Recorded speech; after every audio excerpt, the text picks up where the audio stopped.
cortados, Muy buenos días. Muchas gracias a todos por acompañarnos en este taller que anualmente vamos a organizar en el partido junto con el área de capacitación, junto con el área de jurídico, junto con el área de organización que es Michelle Sánchez, y que tiene que ver con poder intercambiar, reflexionar sobre los temas coyunturales de este país, que tienen mucha relevancia en el escenario, diría yo, central en la capital, en los poderes federales, en el Senado, en la Cámara de Diputados y en el Poder Ejecutivo Federal, pero a veces no tienen el mismo eco en las entidades federativas, y creo que es sumamente relevante poder compartir con ustedes, primero de forma económica, lo que un servidor está viendo en las negociaciones del Pacto por México, en lo que seguramente esta semana se vendrá a perfeccionar como ya la reforma política electoral, que será, diría yo, un anticipo a la reforma energética en virtud de las negociaciones que tenemos con el PRI, con el PAN, con el PRD y por supuesto el gobierno federal. Quiero darles la más cordial bienvenida a todos ustedes. Sé que hay representantes de todos los comités directivos estatales del partido en todo el país. Gracias por estar con nosotros, gracias por tomarse estos 2 días. La agenda les va a ser muy dinámica, va a ser una agenda muy atractiva. Tiene que ver con temas de coyuntura, tiene que ver con temas de actualidad, especialmente para nuestro trabajo cotidiano en el partido, como es la posibilidad de la nueva constitución del Instituto Nacional Electoral, la reforma política en materia de telecomunicaciones y las implicaciones que tienen en materia electoral, todo lo que tiene que ver con política de equidad de género, que será materia, diré yo, de trabajo de todos los días, porque todavía lamentablemente en nuestro país pues hay una disparidad en el género en la mayoría de las acciones públicas que sin duda hay que corregir. Por supuesto que el tema de candidaturas ciudadanas, donde el partido ha sido protagonista en el debate de estas candidaturas, que déjenme las corrijo desde el inicio, porque viene incluso inscritas así en el orden del día. La verdad es que no son candidaturas ciudadanas, porque todos somos ciudadanos, lo que son candidaturas independientes. En fin, creo que es una agenda atractiva, es rápida, es dinámica, no es un programa agotador, les va a dar a ustedes un espacio para poder moverse, especialmente en esta zona del Distrito Federal que es tan bella, tan rica en historia. Pero bueno, un servidor va a platicarles un poco cómo está hoy conformado las negociaciones del Pacto por México hacia la reforma política electoral. La realidad es que el Partido Acción Nacional, entendiendo que es el partido que requerimos, el gobierno, el PRI y el Verde, para aprobar la reforma energética, condicionó que la reforma política electoral fuera primero en cuanto a su aprobación a la energética, y esto nos ha volcado en los últimos 60 días, diré yo, a meternos con todo a lo que tendrá que ser una nueva dinámica de contacto en la parte política electoral, que al final del día, como resumen, tiene que ver con la convivencia entre los poderes públicos y la ciudadanía. Eso es lo que quiere decir la reforma política. Y de eso, bueno, todo el desarrollo que tiene desde la parte electoral y luego, por supuesto, por la parte de régimen político. En la parte electoral yo les diría que hay 3 grandes temas que se llevan mucho de la opinión pública, mucho de la literatura que escuchamos, que leemos y que vemos en los medios de comunicación. Y en puntualísimo nivel tiene que ver con el Instituto Nacional Electoral. Como ustedes saben, hay una posición por parte de los partidos de oposición, dígase PAN y PRD, donde sostienen que hay un involucramiento, diría yo, desmedido, eso comentan ellos, por parte de los gobernadores de los estados, hacia la forma que se involucran con los consejeros electorales en las entidades federativas. La primera posición por parte del PAN era desaparecer los institutos electorales de los estados y que el Instituto Nacional Electoral asumiera las facultades para organizar, para administrar y para llevar a cabo todos los procesos electorales de los estados. Esa posición tuvo poco eco, especialmente con los gobernadores, no tanto porque fuera el instituto quien administrara los procesos electorales, sino porque hubo un movimiento muy importante por parte de los institutos electorales de los estados, pues quien obviamente y de forma natural no querían perder su empleo. Entonces se movieron con los congresos locales y generaron tal presión que lo que provocó fue lo que seguramente va a ser ya la iniciativa o la reforma electoral, que tendrá que ver con sí la constitución de un Instituto Nacional Electoral, que tendrá dentro de su administración, por supuesto, todas las elecciones federales, senadores, diputados y presidente de la República, todo el tema de radio y televisión, pero aparte tiene una nueva facultad, que va a ser la de elegir dentro de la esfera de ellos, que seguramente será de 11 integrantes. No les voy a decir el nombre, pero aquí tendremos alguno de ellos en los próximos minutos. Ojalá. Va a tener como nueva facultad la de elegir a los integrantes de los consejos de los institutos electorales de los estados. Con esto se considera que se puede provocar, según el PAN y el PRD, menos parcialidad por parte del nombramiento y por lo tanto un mayor grado de independencia por parte de los consejeros en los estados, y hoy con eso podemos seguir avanzando. Este instituto aparte va a mantener la administración de los tiempos de radio y televisión, que diría yo se ha convertido en los últimos años en la facultad más relevante del IFE. Yo les diría que del 100% del tiempo que ocupa el Consejo General del IFE, se ocupará más o menos un 70% en temas de debate que tienen que ver con radio y televisión. Hoy el Comité de Radio y Televisión del IFE se ha convertido en un poderosísimo órgano colegiado, porque administra los tiempos de radio y televisión. Y como pasa en cualquier democracia importante en el mundo, pues la realidad es que tanto las prerrogativas como los espacios, como las estrategias de los partidos políticos están absolutamente volcadas a lo que tiene que ver con radio y televisión, porque de forma lógica y natural, pues es el espacio de mayor difusión.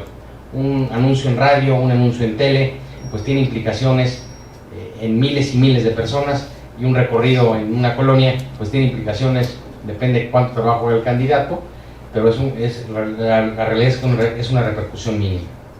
Por otro lado, y en virtud diría yo, ya el acuerdo que se tiene en el pacto por sacar este instituto, pasaremos a la segunda parte, que tendrá que ver con el nuevo régimen político que tendrá este país. Y en términos generales les diría yo que se va a aprobar el régimen ya de gobiernos de coalición, pero bajo un tinte un tanto mexicanizado. Es decir, el presidente del partido político que gana, llega el presidente en el 2018, y en caso de no tener una mayoría legislativa, puede optar de forma voluntaria a un gobierno de coalición, invitando al partido político que él designe, y que por supuesto tenga este partido político tal número de diputados y senadores de la República que le permita al presidente de la República, junto con su partido o coalición, obtener una mayoría legislativa que le permita gobernar. Es un tanto mexicanizado porque no es un régimen parlamentario.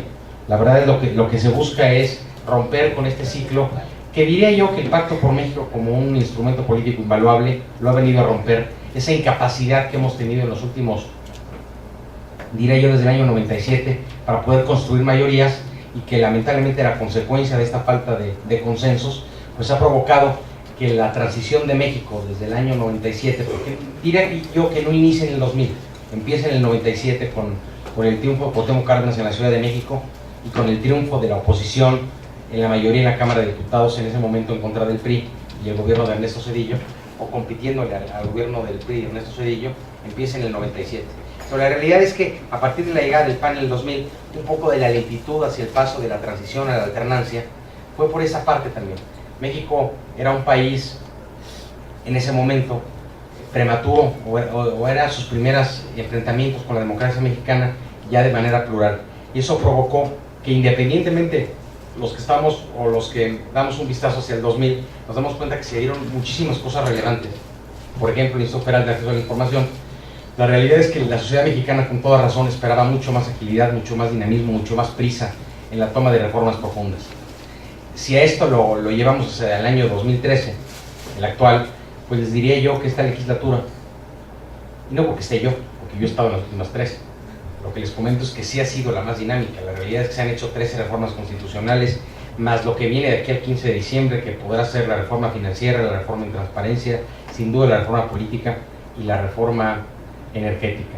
Lo que ha sucedido es que se ha encontrado un espacio, que es el Pacto por México, para poder construir acuerdos donde se cede y se concede, donde se negocia para poder obtener. Y estas obtenciones de algunos instrumentos legislativos de enorme relevancia, como fue la reforma educativa, como fue la reforma en telecomunicaciones, un poco antes la reforma laboral, pero que sin duda abonó el presidente Enrique Peña Nieto en ese momento como presidente electo. Y yo les diría que al final del día, lo que este pacto político, que es el Pacto por México, realmente nos lleva a pensar es que México sí está absolutamente capacitado desde su clase política, más aún desde su sociedad, pero desde su clase política, cuando tienes un gobierno o cuando tienes un presidente con esa vocación. Es decir, No es fácil como presidente de la República, y a través de la historia de México lo podemos ver, el ceder facultades. El presidente de la República, en esa voluntad que tiene para que México transite a sus grandes reformas, pues decidió deshacerse de algunas facultades, como por ejemplo la iniciativa preferente. En estos dos periodos de sesiones, a partir de que entra él, pues no ha hecho uso de este derecho que tiene, que es un instrumento fundamental, porque le permite al presidente de la República presentar 2 iniciativas durante cada periodo de sesiones, las cuales el Congreso está obligado no a aprobarlas, pero sí a pronunciarse, es decir, a que se emitan dictámenes de comisión, se lleven al Pleno y se puedan aprobar o no.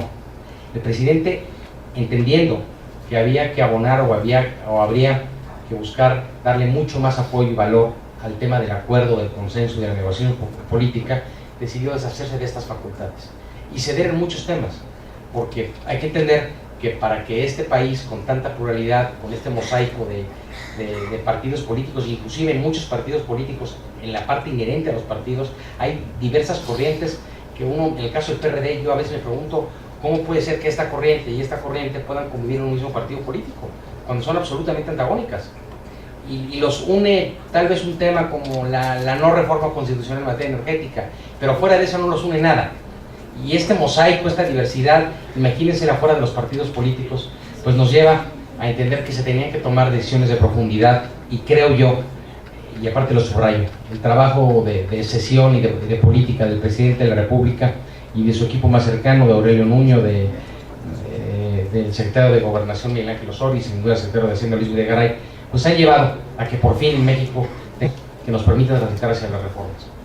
Entonces, ha sido un año histórico, un año inédito en materia de reformas, que todavía no acaba, y les subrayo, no acaba porque vienen las más importantes, o permítanme, viene la más importante, porque la única reforma en este país que puede darnos o vislumbrarnos la posibilidad en el mediano plazo de transformarnos como país, de realmente darle a todos los mexicanos en materia de educación, en materia de seguridad, en nuestra diferencia que tenemos con el PRD, y sin duda mucho más visto por parte de la propuesta del PRD, pero en específico del ingeniero Cuauhtémoc Cárdenas, sin duda van a ser instrumentos fundamentales para la construcción de las leyes secundarias. Pero la diferencia que nos sitúa con la izquierda mexicana hacia nosotros, gobierno, PRI y PAN, tiene que ver con la reforma constitucional. El PRD está absolutamente negado a ir a una reforma constitucional, y de manera muy simple y llana se los comento qué provocaría esto. El no hacer una reforma constitucional en materia energética provocaría que específicamente Petróleos Mexicanos únicamente tuviera como contrato para utilizar en su relación con los privados o con los particulares, es el contrato de prestación de servicios, que es el que hoy tenemos. Hoy en México el único contrato que puede salvar Petróleos Mexicanos con la iniciativa privada es un contrato de prestación de servicio. Es el mismo contrato que aquellos de ustedes, cuando construye una casa, celebra con un arquitecto, o a aquel gobierno de un estado, cuando construye una calle, celebra con un ingeniero. Esa es la realidad, es el único contrato que hoy tenemos. En ese contrato, el 100% del riesgo es para Petróleos Mexicanos. Y cuando hablamos de riesgo, hablamos de que lamentablemente en los últimos 15 años, yo diría a partir del 2004 viene la disminución del yacimiento de Cantarell, la disminución de 3 millones de barriles diarios de producción a 2.300.000, pues ha provocado primero un daño en las finanzas públicas del país, pero también entendemos hoy que el petróleo fácil, que el petróleo en aguas someras, que el petróleo en yacimientos como Cantarell pues ya no van a existir. Estos yacimientos eran oro molido para nuestro país, y esto provocó que en su mejor momento nos dieran 3 millones de barriles diarios. Ahora, si queremos volver a llegar a estos niveles de producción, pues estamos obligados a encontrar un espacio jurídico, un contrato jurídico, un convenio jurídico que nos permita, como lo hizo Brasil, como lo hizo Colombia, como lo ha hecho Noruega, a poder celebrar un contrato donde Petróleos Mexicanos no asuma el total de riesgo para ir a aguas profundas o ultraprofundas, o buscar explotar el gas de ductitos del famoso gas Shell, porque son extracciones de tecnología de punta que cada sumersión o cada explotación de un pozo de este nivel pues cuesta $200 millones.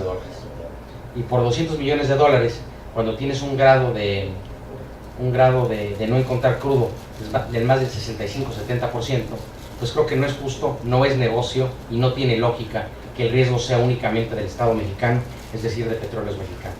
Ante esta realidad, el presidente de la República entendió que necesitaba presentar una iniciativa, primero que de manera muy clara subrayara que el petróleo no se iba a privatizar, que Petróleos Mexicanos, que la Comisión Federal de Electricidad iban a mantenerse como sectores estratégicos de nuestro país, más sin embargo, habría que entender que la nueva realidad del mundo energético a nivel mundial tomó decisiones el siglo pasado que México no tomó por esos nudos ideológicos, por esa lucha que tenemos revolucionaria, porque somos un país desconfiado, un país que todavía creemos que estamos en 1938, donde van a llegar los malos americanos y nos van a robar todo y nos vamos a quedar viendo cómo se llevan todo. Entonces es otro México, es otro mundo, hay una globalización de las fronteras, son absolutamente indefinibles, son marcos o espacios territoriales donde divides a los países, pero que realmente no hay una división. Oye, tú llegas en internet de un segundo al otro, Europa, Asia, África, y a nivel energético pasó lo mismo a nivel mundial. Les cuento una anécdota. En 1983 ingenieros de Petrobras llegaron a México junto con ingenieros españoles de Repsol a buscar pedirnos o a buscar capacitarse con la tecnología que en ese momento tenía Petróleos Mexicanos con sus excepcionales ingenieros. Ellos tomaron esta tecnología, esta información junto con la que obtuvieron de otros países e hicieron reformas energéticas. Por ejemplo, el caso de Brasil es inédito. Ellos tienen en aguas ultraprofundas unos yacimientos que se llaman de presal. Estos yacimientos les marcaban la posibilidad de estar produciendo entre 1,5 millones a 1.800.000 barriles diarios de petróleo. 1,5 millones a 1.800.000 millones de barriles diarios de petróleo. México hoy en sus momentos de declive trae 2,3 millones. O sea, con todo y que Brasil es una potencia hoy en materia tecnológica de crudo y de extracción de crudo, porque inclusive el Petrobras lo contratan gobiernos extranjeros para ir a explotar sus yacimientos, hoy trae más o menos 2 millones de barriles, entre 1,800 y 2 millones de barriles. Encuentran estos yacimientos de presal y deciden hacer una gran reforma energética. Les hablo de una empresa Petrobras absolutamente quebrada, con el peor sindicato, absolutamente cerrada. Hacen su reforma energética y establecen en su reforma, en la parte constitucional, que toda la parte de bienes y servicios que pudiera provocar esta reforma energética, establecieron el término de contenido nacional. Contenido nacional quiere decir que el 80% de las compras y adquisiciones que hiciera la empresa petrolera tenía que hacerlo con bienes y servicios brasileños. Bueno, quiero decirles que Brasil en 10 años sacó a 40 millones de personas de la pobreza extrema. De la pobreza extrema a 40 millones de personas. Ellos son más o menos una población de 250 millones a 300 millones, más o menos, no lo creo claro, pero el piso es 250 millones. Es un país más o menos lo doble del nuestro, mucho más en tamaño, pero aparte en población. Hicieron sus reformas, hicieron nada más la parte energética y se convirtieron en una potencia mundial energética, no tanto en producción, porque hay países como México que producimos más, pero sí en la parte de su empresa petrolera, en lo que representaba en modernización, en tecnología, en ciencia. Ahora sí que eran materia de importación y se convirtieron en una empresa que hoy como Shell, como Repsol, como Texaco, están a nivel mundial prestando los servicios para exportar petróleo. Es decir, le pagan gobiernos como el colombiano, le paga montos multimillonarios a la empresa petrolera para que explote los yacimientos colombianos. Me dicen ustedes que Petróleos Mexicanos le pagara a Shell para que pudiera explotar yacimientos en Texas. Imagínense la cantidad de recursos económicos. Ya ni hablemos de la parte de la sustentabilidad en materia de gasolinas, en materia de gas, por supuesto con el tiempo, porque aparte hay que ser claros aquí, el tema del precio del gas y el precio de la eléctrica van a bajar, porque cuando tienes niveles de producción muy altos, automáticamente tienes más producción, baja la demanda y baja el precio. El tema de las gasolinas, y lo subrayo en este momento, no es un tema que va a bajar con la producción, porque nada tiene que ver con la producción, tiene que ver con el precio mundial. Y lamentablemente aquellos que consideran que cada mes tenemos gasolinazos, pues les comento que estamos equivocados, porque todavía México está más o menos 35 centavos por debajo su precio de gasolina al precio referenciado a nivel mundial que lo tienen los Estados Unidos. Entonces, este deslizamiento de 10 centavos o 9 centavos que tuvimos con el gobierno de Calderón y que ha mantenido el presidente Peña, pues se tiene que mantener hasta que igualemos el precio. Hoy, este año, le va a costar 60,000 millones de pesos al gobierno de subsidio en gasolinas. Pero durante el gobierno del presidente Calderón nos costó más o menos en los promedios de 200,000 millones al año. 200,000 millones de pesos al año de subsidio en gasolina. Mi pregunta es, ¿por qué le tienen que subsidiar a Misael la gasolina? Que se lo subsidien a otros tal vez al transporte público, pero él no tiene por qué ser objeto de ese subsidio. Pero lamentablemente nuestras leyes fiscales, pues como ustedes saben, son de orden general. Entonces, estamos en este tránsito hacia convertirnos, si se da la reforma, que estoy convencido que sí, a convertirnos en el mediano plazo en una potencia mundial energética y a buscar que este sector sea la gran palanca que le permita a México darle justicia social, porque de eso se trata. Yo soy de los que ha bautizado a la soberanía como una nueva definición. Aquellos que creen que la soberanía es tener tu riqueza en aguas ultraprofundas, pues viven en el siglo pasado o en el antepasado, o viven absolutamente atados a la historia. Para mí soberanía es que tu pueblo vista, que tu pueblo coma, que tu pueblo se eduque, que tenga salud, que tengas la posibilidad de buscar una vida próspera, de buscar tener bienestar. Y México lo tiene todo para hacerlo.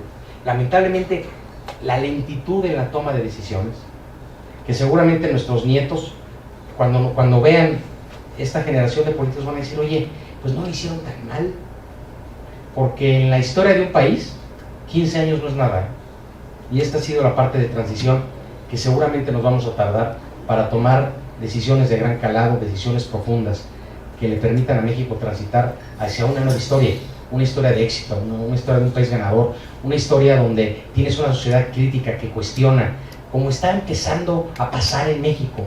Si yo, alguno de ustedes, ¿quién aquí tiene arriba de 40 años? Levante la mano.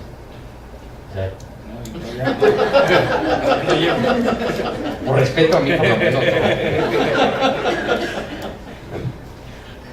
Cuando yo acabé la universidad en el año 94, si a mí me hubieran dicho, fíjate que en 6 años va a perder el PRI y en 18 va a regresar el PRI y va a haber un Instituto Federal Electoral absolutamente fortalecido y reconocido, y va a haber un Instituto Federal de Acceso a la Información, y va a haber alternancia en la mayoría de las actividades federativas, no lo hubiéramos creído.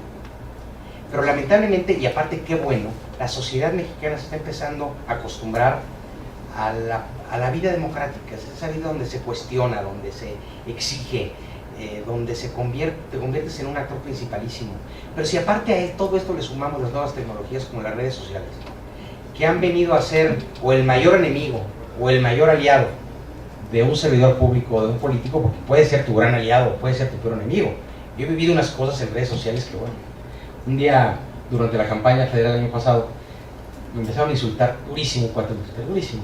Y la verdad es que tuve un mal día en la campaña y me enganché. Y no sé qué le contesté y me contesta él, pues tú vives de mis impuestos. Y le dije, ah, sí, demuéstrame que los pagaste. A ver, demuéstrame a ver si te siento que vivo en tus impuestos, ¿no? Y la realidad es que este nuevo instrumento con las redes sociales y la forma que interactúas con ellos se ha convertido en un motor, especialmente para la sociedad, para vigilar, para demandar, para exigir a sus gobiernos, a sus servidores públicos. Y ¿saben qué? Bienvenido. Bienvenido, porque si queremos un México mucho más moderno, mucho más constructivo, mucho más ganador, pues requerimos una sociedad que nos demande mucho más. Y ese letargo en el cual muchos años vivió la clase política mexicana, los servidores públicos, era por eso, porque tenemos una sociedad dormida, una sociedad donde inclusive la opinión pública, los medios de comunicación criticaban poco, inclusive hasta las críticas estaban casi pactadas. Entonces, esta nueva realidad de nuestro país, creo yo que por lo menos para mí, la veo con enorme gusto, con una enorme expectativa. Yo estoy convencido, independientemente de las críticas naturales y de las resistencias, que el presidente Enrique Peña Nieto va a ser un gran presidente, porque yo he estado muy cerca de los últimos 3, y esa vocación de él de construir, de ceder y conceder para poder obtener en favor de tu país, no tiene precio. Independientemente que esas resistencias, que son naturales, porque me decían en una universidad que no podían creer que como el gobierno mexicano o el gobierno de la Ciudad de México no utilizaban la fuerza pública en contra de la resistencia a la reforma educativa. Entonces yo les comentaba que esta resistencia, uno, se esperaba, y dos, se esperaba de la misma magnitud, porque estamos hablando de un sector, especialmente del sector de la gente, que en toda su historia estaba acostumbrado a heredar plazas, a nunca evaluar, a tener espacios automáticos desde las normales hacia las escuelas, de no tener por qué estar evaluándose en cuanto a su rendimiento como maestros, en no rendir cuentas nunca como magisterio. Es absolutamente normal. Es como si ustedes mañana nos dicen que no podemos ya utilizar nuestro coche. Ese era para ellos un tema cultural, histórico, de vida. Las resistencias son absolutamente normales. Y en toda la historia del mundo, en todos los países del mundo, las grandes transformaciones, los grandes cambios generan enormes resistencias. Porque hay que decirlo con claridad. Nada de lo relevante, nada de lo que transforma es muy popular. porque tocas puntos finos y sensibles y generas resistencias. Pero de esto se trata. Se trata no se trata de administrar, se trata de gobernar, no se trata de pasar otro sexenio, se trata de transformar este país. Y esto genera pues, estos movimientos que se van a mantener, pero lo que no tengo la menor duda es que a todos nos acostumbramos al ser humano. Va a haber un momento, seguramente en el muy corto plazo, donde esta minoría del magisterio mexicano va a entender que esta reforma llegó para quedarse. Donde la izquierda mexicana va a entender que la reforma energética, que el discurso que ellos traen de la reforma energética es simplemente política barata. Porque si lo que realmente quiere la izquierda mexicana, como queremos todos los mexicanos, es que este país salga adelante, hay que hacer transformaciones profundas. Y no tenemos otro sector, ojalá tuviéramos muchos, pero el único sector que nos da esta posibilidad es el sector energético. Porque hay otros sectores, como por ejemplo, que fueron intocados por mucho tiempo, como el sector de telecomunicaciones.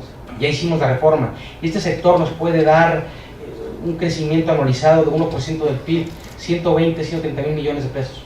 Nos puede estar generando 250 mil empleos al año, pero la energética nos puede dar 750 mil.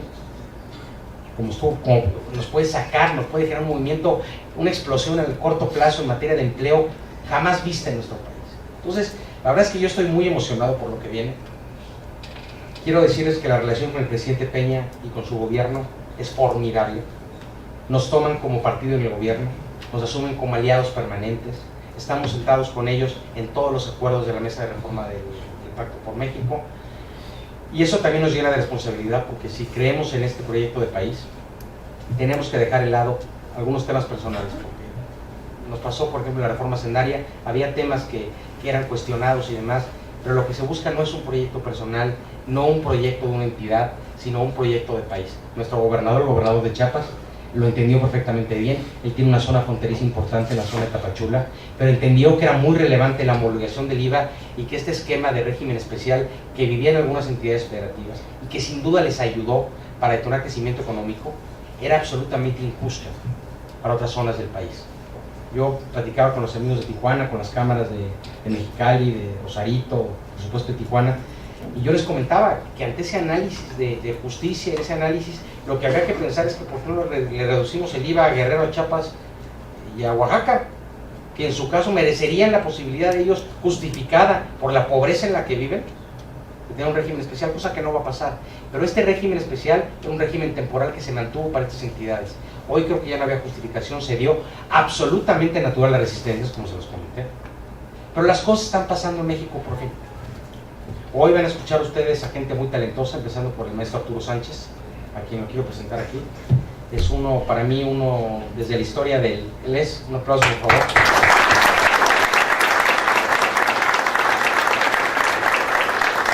Arturo, mi tocayo, por medio de cariño, es uno de los mejores consejeros electorales allá arriba, junto con Pepe Woldenberg, de lo mejor que ha tenido este país, y es un excepcional polemista.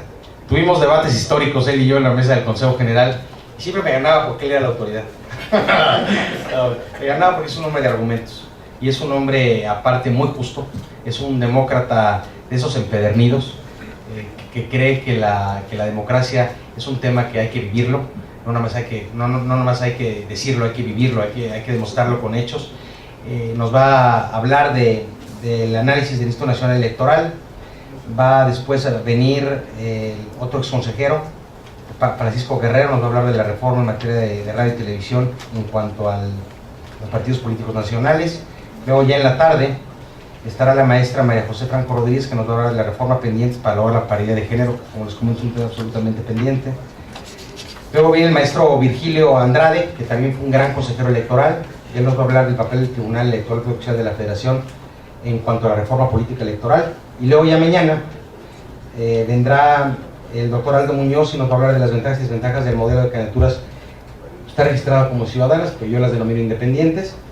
Y luego vendrá agenda pendiente en relación a la fiscalización de los partidos políticos nacionales con el hoy director del órgano de fiscalización, Alfredo Cristalinas, que es bien importante que lo escuchen, porque a veces escuchamos en la opinión pública y en la sociedad de qué poco se fiscaliza a los partidos políticos. Yo sostengo que ojalá el SAT nos fiscalizara a la sociedad como Cristalinas nos fiscaliza a los partidos. Me pueden preguntar, Elisa, no me dejes mentir, el IFE vive como 10 meses al mes en el Comité Ejecutivo Nacional del partido, y así en todos los partidos. A ver, el IFE te checa hasta facturas de 30 pesos y te las devuelve. O sea, realmente es un esfuerzo enorme. Le quiero dar la bienvenida a Marco Gómez. Pasa el Marco, por favor, uno de los grandes organizadores de este evento.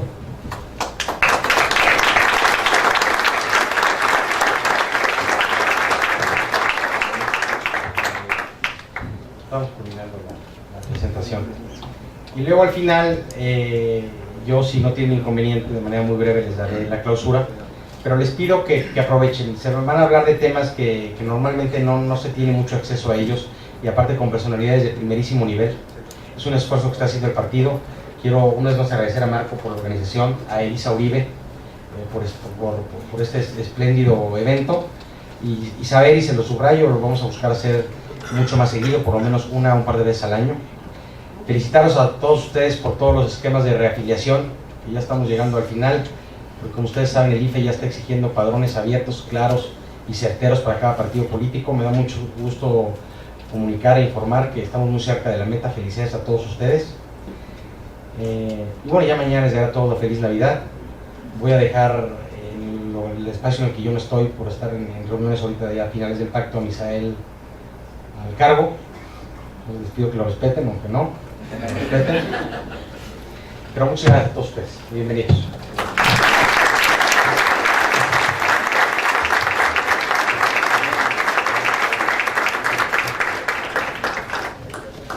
¿Ya empezamos?